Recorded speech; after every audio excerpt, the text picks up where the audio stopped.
Pilar dari sekolah adalah akhlak. Muatan kurikulumnya itu akhlak. Ingat, afektif. Pertama. Landasan filosofinya adalah, saya mau tanya, yang diajar di sekolah itu siapa? Manusia kan? Setuju enggak manusia itu punya dua dimensi, jasmani dan rohani?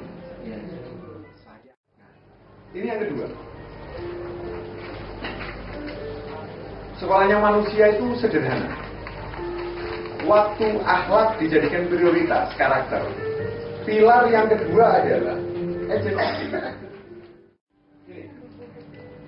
sekolah berperan sebagai agen pengubah kondisi siswa. Karena kita sadar yang masuk manusia, yang punya dimensi jasmani dan rohani, pastilah itu bukan malaikat. Anak ini dahsyat, waktu diterima di sebuah sekolah, pasti dia ada unsur negatif. Karena itu, sebetulnya misi dari sebuah sekolah itu menjadi agent of change, mengubah yang negatif-negatif menjadi positif. Mir tiba-tiba jadi alat yang penting, mestinya. Tapi pelaksanaannya, teman-teman tidak paham mir ini buat apa. Hanya hasilnya kertas saja melayang-layang mungkin ini. Padahal mestinya mir ini dahsyat. Besok teman-teman bisa melihat bagaimana siklus mir ini untuk kedahsyatan, membantu teman-teman guru menaklukkan anak-anak yang nakal, yang tulalit. Karena apa? Tahu kondisinya. Nah, saya tidak membahas mir lebih dalam besok. Ini, jika gaya mengajar guru sama dengan gaya belajar siswa, maka tak ada pelajaran yang sulit dan membosankan. Matematika sulit, bahasa Inggris sulit, IPA sulit, apapun yang sulit itu mitos.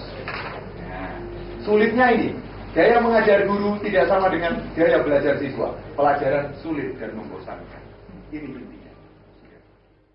Yang ketiga, the best process. Gak mungkin gurunya jadi agen perubah kalau prosesnya tidak the best. Tidak mungkin. Tidak mungkin. Nah, untuk belajar yang the best itu menyenangkan. Ini the best proses. Sekolahnya manusia, kalau di buku saya tidak menganut paham the best input, karena kita mau menuju ke sekolah inklusi. Tapi the best proses. Ada sebuah desain sistem sekolah kayak mesin pencetak batu bata. Anak yang beraneka ragam dicetak dengan pola, bentuk dan warna yang sama, dan mereka sama sekali tidak enjoy. Sekolahnya manusia, yang ketiga adalah the best process. Mustahil the best process kalau gurunya tidak the best. Nah, the best teacher, gurunya manusia. Satu, fasilitator. Ingat, rahasia guru berhasil dalam ngajar adalah kalau dia jadi fasilitator. Fasilitator tidak mendominasi. Sekarang guru sudah diganti ngajar dengan Google, YouTube, game. Sudah kalah peranan guru. Karena itu kalau kita tidak jadi fasilitator, kita akan digilas oleh zaman. Katalisator. Katalisator itu kan artinya pemantik. Guru nggak boleh ngomong, kamu bodoh, kamu nggak bisa ya, nggak boleh. Guru harus malah memantik. Apalagi guru yang boleh kalau anaknya pinter itu terus dilayani. Ya, yang tulalit yang duduk di pintu keluar biar nanti cepat keluar. Ya. Yang terakhir virus 4T. Ini di buku ini ada. Thomas Armstrong yang urip. Saya dapat informasi itu dari Thomas Armstrong. 4T. T pertama, teachers talking time. Anda tahu kan, teachers talking time? Ngomong terus gurunya.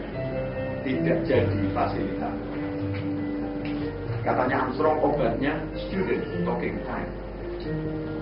Yang kedua, T yang kedua, katanya Armstrong textbook. Buku-buku ajarnya itu kalah kitab suci, nggak boleh dilingkari, nggak boleh dilipat, nggak boleh apalagi disobek, ditempel-tempel nggak boleh, harus rapi bersih. Yang ketiga katanya Armstrong task analysis. Task itu TASK analysis. Apa? Task, tugas, analisis. Maksudnya begini. Betapa banyak kita ngajar, siswanya nggak ngerti ini untuk apa. Keempat, tracking, anak di track, yaitu mengumpulkan anak-anak pinter di satu kelas, yang biasa-biasa di kelas yang lain. Ini virus. Nah, yang kelima, saya pikir ini sudah familiar, active learning. Oke, active learning sampaikan ke guru-guru kayak koin, punya dua sisi. Koin mata uang itu punya dua sisi. Saya selalu dikritik, Pak Munir, kalau saya ini ceramah metodenya, saya sudah tidak mau ngajar pakai strategi lain, metodenya ceramah misalnya Pak Munir. Masa saya salah? Masa saya siswaku tidak dapat apa-apa? Nah, saya bilang sama teman saya, dapat rek siswanya, ya dapat, tapi dapatnya satu sisi dari koin, tahu apa. Padahal anak kita sekarang harus dapat dua sisi, tahu dan bisa.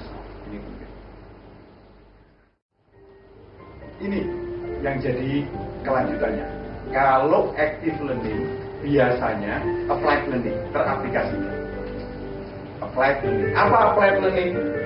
Menarik dari konsep yang abstrak menjadi nyata. Itu applied learning.